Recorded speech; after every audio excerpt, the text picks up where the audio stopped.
नमस्कार सर। नमस्कार। सर, इनेलो के तमाम कार्यकर्ता यहाँ पर क्यों इकट्ठे हुए हैं, एक बार ब्रीफ करेंगे? इनेलो और बसपा का जो हमारा गठबंधन हुआ है उसी को लेकर दोनों पार्टियों की समस्त पदाधिकारी नरवाना लिखा के प्रत्येक गांव में जाकर हमारे होने वाले 13 तारीख को संयुक्त सम्मेलन सिरसा का न्योता हर एक गाँव में देने के लिए हम सभी इकट्ठे चल रहे हैं। और जो साथी किसी भी कारणवश पुराने टाइम में इंडियन नेशनल लोकदल पार्टी से रुष्ट होकर दूसरी पार्टी में चले गए थे, उनको मनाने की भरपूर प्रयास जारी है। और हर एक साथी जिसके पास हम जा रहे हैं बड़े हर्षोल्लास से दोबारा से इनेलो पार्टी में और बसपा पार्टी में आस्था जता रहा है। डोर टू डोर कर रहे हो सर? नहीं, डोर टू डोर नहीं कर रहे, हर एक गांव की मीटिंग ले रहे हैं और वहाँ पे सभी साथियों से जो साथी चले गए थे उनसे घर जा जाकर मिल रहे हैं। और सभी साथी जो पुराने इंडियन नेशनल लोकदल पार्टी और बसपा का जो संगठन था वही संगठन चंद दिनों में आपको नरवाना हल्के में फिर देखने को मिलेगा। सर, कैसा रुझान मिल रहा है जब आप लोगों से मिल रहे हैं? तो बहुत अच्छा रुझान मिल रहा है। ये हल्का पहले भी देवीलाल विचारधारा का हल्का रहा है, यहाँ से ओम प्रकाश चौटाला जी स्वयं मुख्यमंत्री रहे हैं। आज फिर चौधरी अभय सिंह चौटाला की सतर्कता और बहन मायावती के प्रयासों से दोबारा से सत्ता में हरियाणा की सत्ता में फिर से इंडियन नेशनल लोकदल और बसपा की सरकार बनने वाली है। और लोगों के अंदर काफ़ी रुझान है। जब से गठबंधन हुआ है प्रत्येक आदमी की सोचा कि इस बार का मेरे का राज आएगा और लुटेरे राज से बाहर जाएंगे। सर, जब दूसरी पार्टियों की बात करते हैं तो टिकट को लेकर घमासान मचा हुआ है, क्या इनेलो में भी वही स्थिति है? देखो, हमारे इंडियन नेशनल लोकदल पार्टी में कभी ना तो ऐसी स्थिति आई है।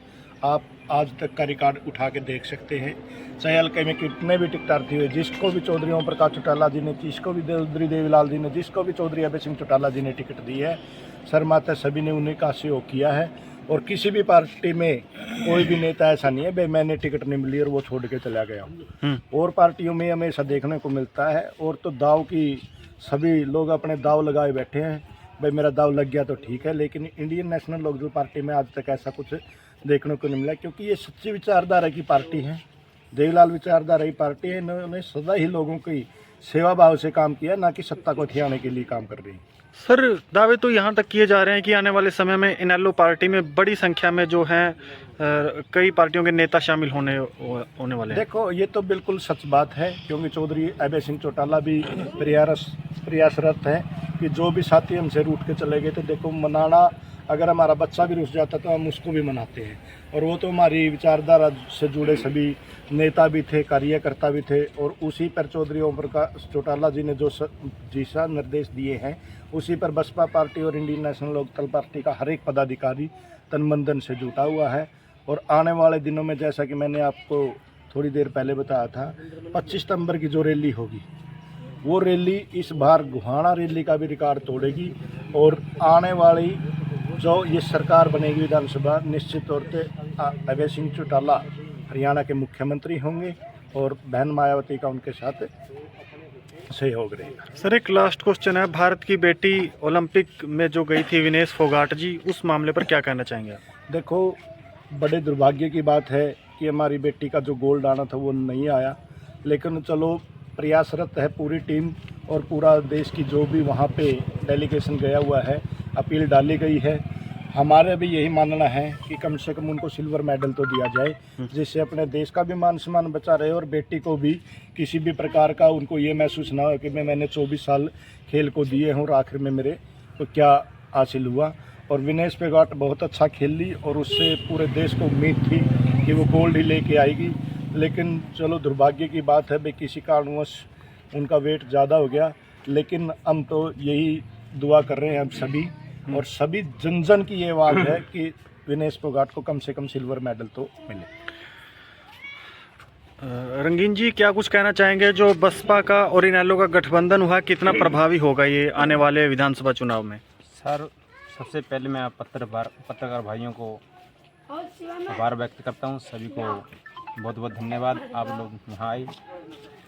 तो जो बसपा और इनेलो का जो गठबंधन हुआ ना, 1 और 1 2 होते हैं, लेकिन हम यहाँ कहेंगे 1 और 1 11 होते हैं। और साथियों, जब भी बसपा का गठबंधन हुआ हरियाणा के अंदर, वो उसने हमेशा परिवर्तन किया है।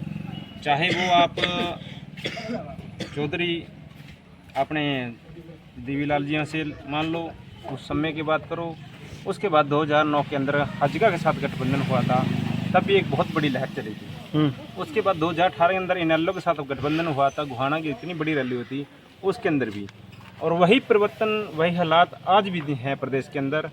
और कांग्रेस बीजेपी को आज ये गठबंधन हजम नहीं हो रहा, उनको हजम नहीं हो रहा। आज बीजेपी भी गोपाल कांडा के साथ गठबंधन के लिए तैयार है। अगर इससे पहले जो कांग्रेस ने इलेक्शन लड़ा, कांग्रेस पार्टी ने, उन्होंने आम आदमी पार्टी के साथ गठबंधन करके लड़ा। अगर वो अपने आप को इतने बड़ा पार्टी मानते थे, अकेले लड़ती वो कांग्रेस, फिर देखते। यही बात बीजेपी के, बीजेपी भी आज जितनी सत्ता में आई है वो भी 40-50 पार्टियों के साथ गठबंधन करके आई है। कहीं यहाँ तो नहीं हुआ, लेकिन पंजाब के अंदर भी उन्होंने गठबंधन किया, एमपी के अंदर भी गठबंधन किया, छत्तीसगढ़ के अंदर भी है, राजस्थान के अंदर भी, हर जगह उन्होंने गठबंधन करके सत्ता में आई हैं। अब वो इतनी बड़ी नहीं है, लेकिन राष्ट्रीय पार्टी अगर बात करें तो बहुजन समाज पार्टी एक राष्ट्रीय पार्टी है, और डिसिप्लिन अनुशासन के अंदर ये पहले नंबर की पार्टी है, और पार्टियों में कांग्रेस और बीजेपी के बाद तीसरे नंबर की पार्टी है ये देश के अंदर। संदीप जी, कितनी सीटों का फर्क मानते हैं आप इस गठबंधन से आने वाला है? पहले तो आप सभी पत्रकार बंधुओं को नमस्कार, आपके सभी दर्शकों को भी मेरा नमस्कार। और मैं तो आपको ये कहूँगा कि ये जो महागठबंधन है, इससे हरियाणा की 90 जो विधानसभा सीटें हैं उन पे बहुत फ़र्क पड़ेगा, और कहीं ना कहीं इंडियन नेशनल लोक दल और बहुजन समाजवादी पार्टी जो है एक साथ मिलकर के जब चुनाव मैदान में होंगी तो दूसरी पार्टियों को एक बहुत बड़ी चुनौती मिलने वाली है। और ऐसा निश्चय ही होगा कि आने वाला जो विधानसभा चुनाव है उसमें एक बड़ा दल बन करके जो है इंडियन नेशनल लोक दल और बसपा का जो गठबंधन है वो एक बड़ा दल उभर करके आने वाला है।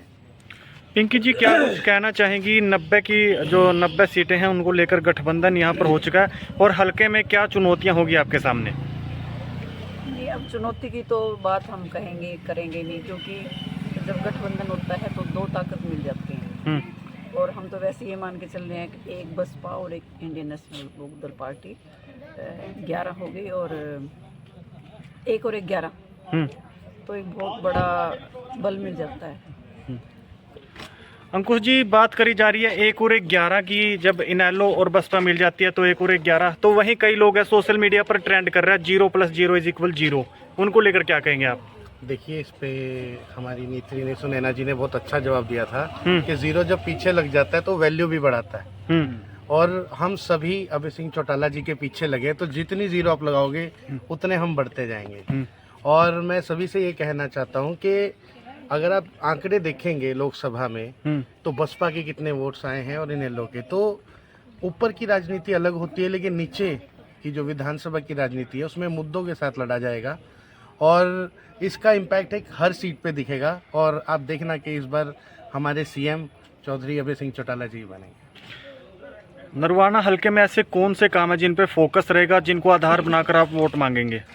नरवाना हल्के में आप देखिए, पिछले 20 साल से कोई कार्य नहीं हुआ जब से सरकार हटी है। जो गमियाँ पक्की करी थी उनमें भी आज तक कहते हैं ना टांकी भी नहीं ला रखी, तो उनकी हालात भी वैसे ही हैं। और नरवाना शहर की सबसे बड़ी प्रॉब्लम है सीवेज की। आज भी थोड़ी सी बारिश हो जाए वहाँ पानी खड़ा हो जाता है, जिससे कितनी बीमारियाँ होती हैं। दुकानों में अगर वो पानी घुस जाता है तो दुकानदारों को कितना नुकसान होता है। तो सीवेज की सबसे मैक्सिमम प्रॉब्लम है। और साथ ही में आप देखेंगे कि अभी बारिश इतनी नहीं हुई, और जिसके कारण जो जीरी की फसल है, किसान को उतना पानी नहीं मिल पा रहा और वो फसल ख़राब हो रही है, सारी प्योद ख़राब हो जाती है। तो सरकार इसका कोई ब्यौरा नहीं दे रही, बस ऊपर सीएम साहब बैठ के नई स्कीमें बनाए जा रहे हैं बस एक तरह से वोटर्स को अट्रैक्ट करने के लिए, जो कि कहीं पे भी ग्राउंड लेवल पे वर्क नहीं करेगी।